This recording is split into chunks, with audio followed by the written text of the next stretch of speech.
con él de temas realmente apasionantes. ¿Qué tal, Kabir? How are you? Fine? Edgar, thank you, fine. What is the inner work? ¿Qué es el trabajo interior, Kabir? Inner work is the process of deliberately becoming the person that you know you can be. What I mean by that is that each one of us somewhere inside has a sense of more. We know we can be more loving, we can be more conscious, we can be more in our power, we can be more creative. It's as if somewhere already there's a picture of, if you have a seed and a flower, it's as if the seed knows what kind of flower it's supposed to become. And inner work is the process of deliberately growing yourself from the seed into the flower. And what is the energy? ¿Qué es la energía en este contexto? Well, that's where it gets very interesting, because normally we look at ourselves and we see a physical body. But if you could see deeper, you could see around the physical body, and in the physical body is an energy field. Some people call it an electromagnetic field, some people call it an aura. But there's a whole energetic dimension of who we are that penetrates the physical and surrounds the physical, and it's always changing, it's always moving. So for example, if you're happy, it might be very bright. If you're sad, it might be kind of collapsed. If you get hurt, it might pull back. If you get angry, it goes out. And we say that the energy field is always changing its shape. Mm-hmm. So when you meet a person normally, you look, the body stays the same. Maybe their posture changes, but the energy body is changing all the time. And according to the energy, it's the energy that's determining what really is happening in your life. For example, if I greet you and I say hello, I can say it with my energy soft, hello. I can say it with my energy strong, hello. It's the energy that makes the difference in how you feel and how you will respond. And what is the energy work? ¿Qué es el trabajo con la energía? Well, energy work is two things. Energy work is, first of all, learning to perceive energy. Most of the time we don't see it, but we kind of feel it. Like we get an intuitive feeling. You think, oh, that person feels kind of funny to me. Or, oh, I really like that person. I don't know why, but there's something about them. See, we're reading energy, but we're not consciously reading energy. It's more as if our energy body is reading the energy in the other. So the first thing that you're learning is you learn to directly perceive energy. So when you say, oh, I like that person, you can say, why? You can say, well, because that person's heart is very outflowing, or they hold a lot of center inside. Or if you feel like with your friend, you feel, oh, he's upset today, what's bothering me, you can look and you can see that, oh, he's not feeling good with himself, so his solar plexus area, which is the self-worth center, has collapsed and pulled in. So that's the first thing you learn. Mm-hmm. The second thing you learn is you learn how to consciously use energy. Mm-hmm. And that's really the mastery and the important thing. Because energy is not just something for meditation or for healing. People think of energy as like the use of the hands, if I put my hands on your energy body. But energy is something that you use practically, and you need to use practically every day. Mm-hmm. So for example, when you're dealing with your children, if you say to your child, would you go do that? You can say it in a way that the child says, okay. Or you might say it in the way that the energy drops and doesn't reach the child, and the child won't do it. Mm-hmm. Or you might say it in a way where the energy hits the child and it collapses the child, so the child does it, but then the child is doing it because they've been forced or controlled, and then there's damage that's done to the child. Mm. You see? Yes. Many people doesn't have the sense of energy. Why? Mucha gente no percibe la energía. ¿Por qué ocurre eso? Well, there's two reasons for it. First of all, I would say that everybody does have the sense of energy, in that you pick it up, you intuit it. But most of us don't register what we're picking up, and there's two reasons for that. The first reason is that as children, we were feeling a lot of things, but they were not spoken about. They were not addressed. So for example, there might be a tension, a fight between the husband and the wife, and the child feels it, but he asks Mama, Mama, what's happening? And Mama says everything's fine. So there's a discrepancy between what the child is feeling versus what the child is told. And we learn to believe what people say, we learn to believe the appearance, and we learn to disregard our own feelings. So this is a loss, and almost every child loses the energy sense. We're born with it, we have it naturally, but we lose it. If parents are alert, if parents can live in a very honest way, then they can support the child to continue to be energy aware. And the second thing that happens with that has to do with the third eye center. The third eye center is the center that perceives energy directly. And the third eye center has two parts. It has an upper part up here and it has a lower part here. The upper part of the third eye center is the one that perceives energy and sees the inner world, can see the feelings within oneself, can see the energy around another person. The lower third eye is the functional part. That's the part you use to make a list, to fix your car, to go to the store. What of us is that growing process and eye gets quieter and recedes, and the lower third eye becomes very strong. So we become analytic and logical and functional and clear, but we lose the higher. That can be brought. One part of what inner work does is to reopen that center. Yes. You created the Essence Training. Why? Usted creó o creaste el centro de energía esencial. ¿Por qué lo creaste? When I look at the world, I see problems. We all see problems, whether it's Iraq or poverty or economics in Argentina or pollution or environmental damage. We see problems everywhere. When I look deeply at those problems, what I see is though they are physical problems, underneath they are psychological problems.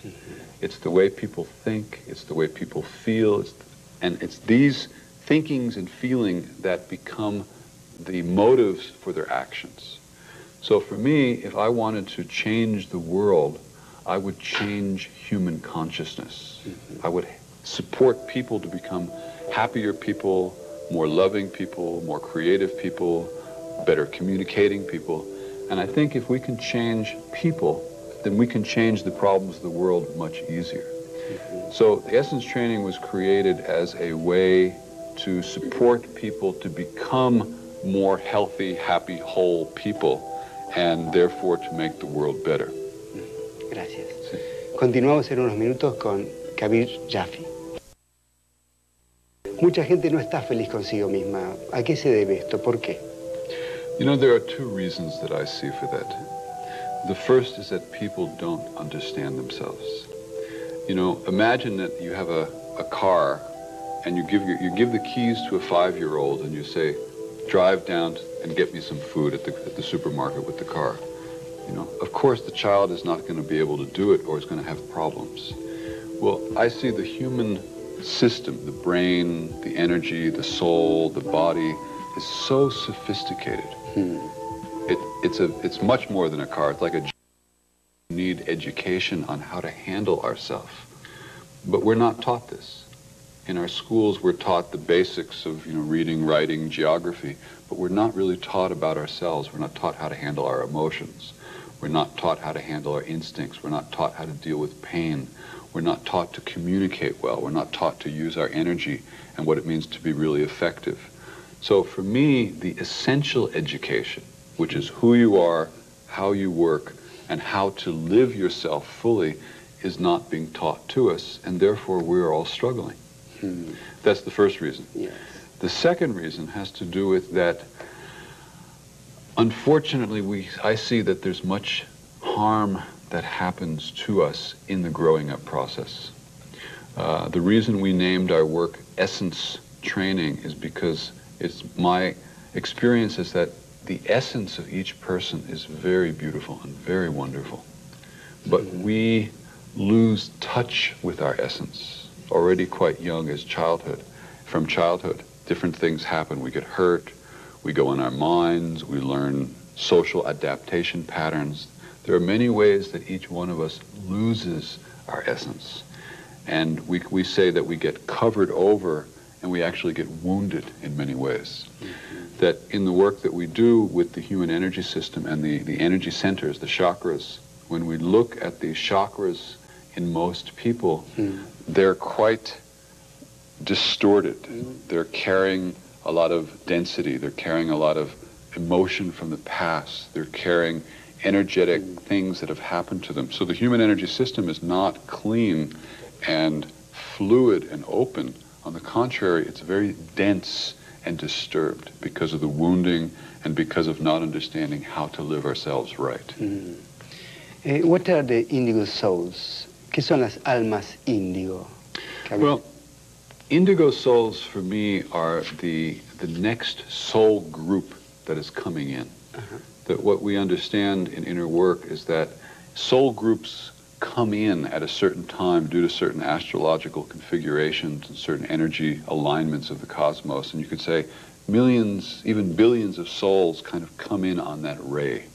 And they come in for a period of time, a civilization is built, a culture, symbols, ways of relating, religions, and then gradually that civilization reaches a culmination, it climaxes, and then it begins to go down, and then the next wave starts coming in. So this is what they call the astrological ages. Like people talk about the Piscean age, the Aquarian age. Well, these are energies that are streaming in and different soul groups that are coming in. So I see the indigo souls are the soul group that is coming in at this time. And the reason that they're called the indigo souls is because the indigo color is primarily the 6th chakra. So that means that this soul group has a very active 6th chakra. And we see that in two ways. We see it in the immense, quick rise of science in the world. That science 100 years ago, 200 years ago was so small compared to the way it is now. So the rise of science is a reflection of the many indigo souls that are active on the planet who have a very strong third eye. And what is your work with indigo souls? ¿Cuál es tu trabajo con las almas indigo? Well, there's two forms of it. First of all, a lot of indigo souls are already grown up, like you, like me, like many of the listeners out there. In fact, many of the listeners, I'd say pretty much everybody who's watching this show today is a grown-up indigo soul. Most of them don't know that. They just, when they were born, they were a little different, they communicated different, they thought different, they felt different. And what happens is a lot of these indigo souls are struggling because they didn't understand the differences that they had. They weren't able to be supported in the ways that they needed so that the full capacities of their indigo nature could flower and could open. And therefore, a lot of indigo souls are kind of groping, they're looking, they're searching, they're struggling. In some cases, they're wounded. So a lot of our work is to help indigo souls understand what they are as indigo souls, and then to begin to nurture the capacities so that they can live it to the fullest. Is the human being evolving? ¿El ser humano está evolucionando? I hope so. Yes. From my perspective, it is. In fact, my perspective is that if you look at evolutionary time, from the moment of the Big Bang, 15 billion years ago, and the Earth, which formed, I don't know how many billions of years ago, that human beings are very, very new on the evolutionary scale. We say that human beings on cosmic time have just come out of the jungles and the forests of the Earth, that we are very new, and that evolution has not yet had time to perfect this vehicle of a body, mind, emotional system. So in that sense, what we see is that the soul is a separate entity, so to speak, from the body. The soul comes into the body and is growing and working through the body. But the soul is working within a limited body evolutionary structure. For example, if we look at cars, when cars were first developed in the, I don't know, early 1900s. If you look at an old Ford, it's a very primitive car compared to the cars that we have now.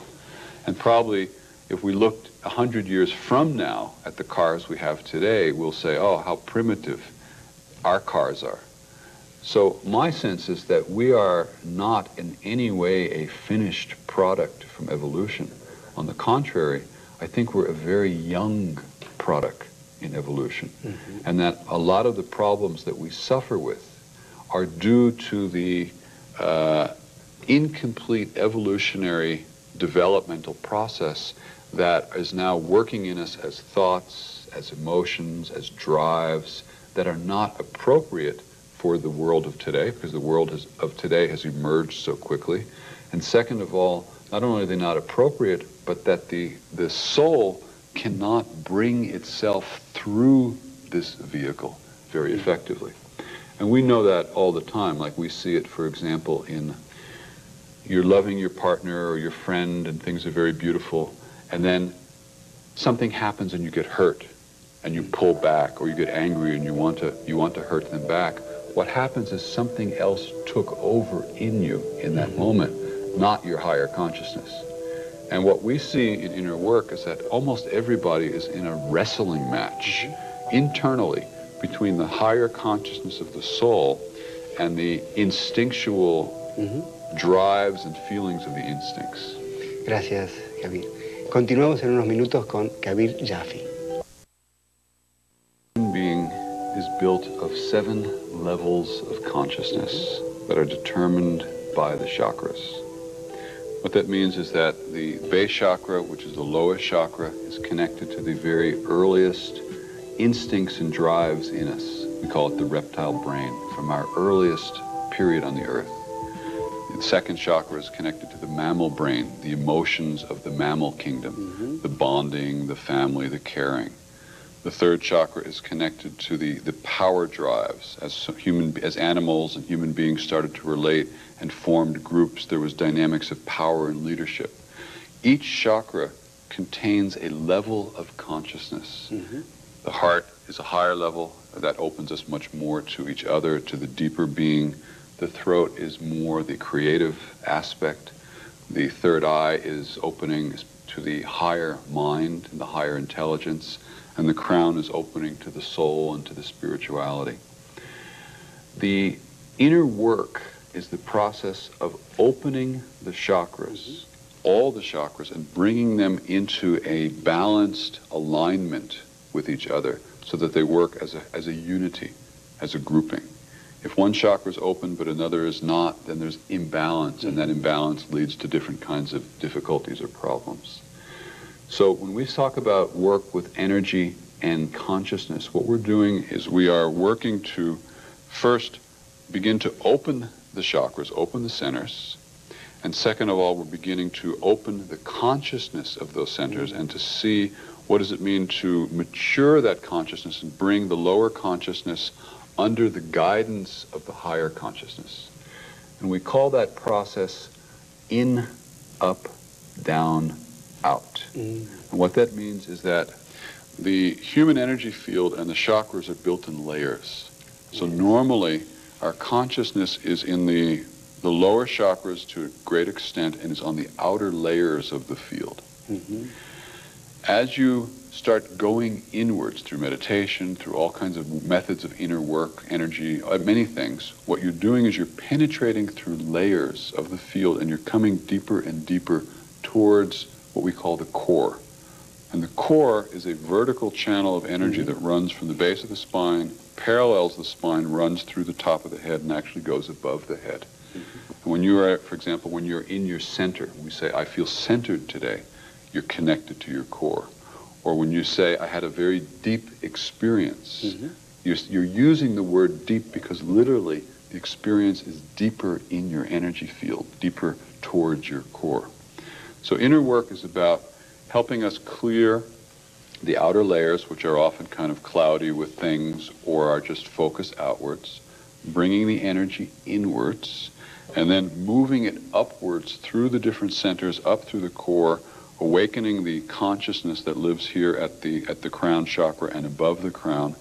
And we say that, we call that the awakening to the soul, because the soul, or the consciousness of the soul, opens through the crown chakra.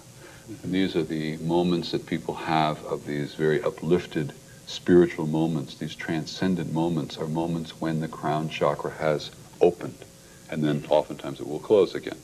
The goal is to open the crown to be able to keep it open. That's the step one. That's the in and up. The next part is, we say, down and out. And that means the consciousness that opens through this center then needs to go down through the chakras and begin to shift the energy structure in the chakras. And that means that we call that a soul-infused personality. And that the personality that you are living in is being guided by the higher intelligence of the soul and the consciousness that opens here. And that's the down, and that then the soul anchors through.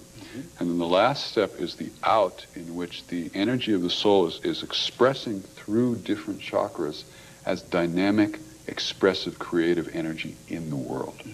And that's what energy and consciousness work, the goal is. Yes. Is the meditation included in this work? Meditation is very central to it, because what meditation is doing, meditation, you're closing your eyes in most cases, you're turning your awareness inwards. You see, so normally our awareness is focused outside here. Meditation, you're going in, and through meditation, you're gradually penetrating through these various levels and layers of the energy field. You're beginning to touch the inner core of being that's there. And gradually, through as meditation deepens, the outer layer is quiet, the inner layer becomes more and more powerful, more potent, and it opens and raises the energy. And which kind of meditation you practice? ¿Qué tipo de meditación sugiere para practicar? Well, first, the word meditation comes from the same Latin root as the word medication. And that Latin word is medicare. And medicare means something you take to get better. So in a sense, meditation itself is a medicine that you're using to get better. And of course, if you have, depending on the illness, it would depend on the type of medicine that you would get. Or maybe a person's not ill, but according to the need of the person, the meditation would adjust and change. So we use many types of meditations according to the person that we're working with. But some of the basics of meditation that are generic through all is the use of awareness, in which instead of the mind and the third eye being turned outwards, you're focusing it in, and then we learn to focus it up here on the upper third eye and the crown area. So what you're doing is you're bringing the energy upwards to these centers up here, bringing energy to them. And we say where awareness is focused, energy goes. So what this does is it gradually awakens the crown chakra and begins to awaken to the soul. Yes. What do you call the new in the spiritual path? ¿A qué llamas lo nuevo en el camino espiritual? I see a new kind of scientific spirituality emerging in the world right now. We want to understand. We want to know how we work. We want to be empowered. We want to take our lives in our own hands. We're not just followers anymore. We want to be in charge much more of our own life. So I see scientific spirituality as being a clear understanding of ourself and of our soul, and the working of the soul and the mind hand in hand, where we feel empowered as individuals. Yes. Thank you very much, Kabir. Muchas gracias por estar aquí con nosotros.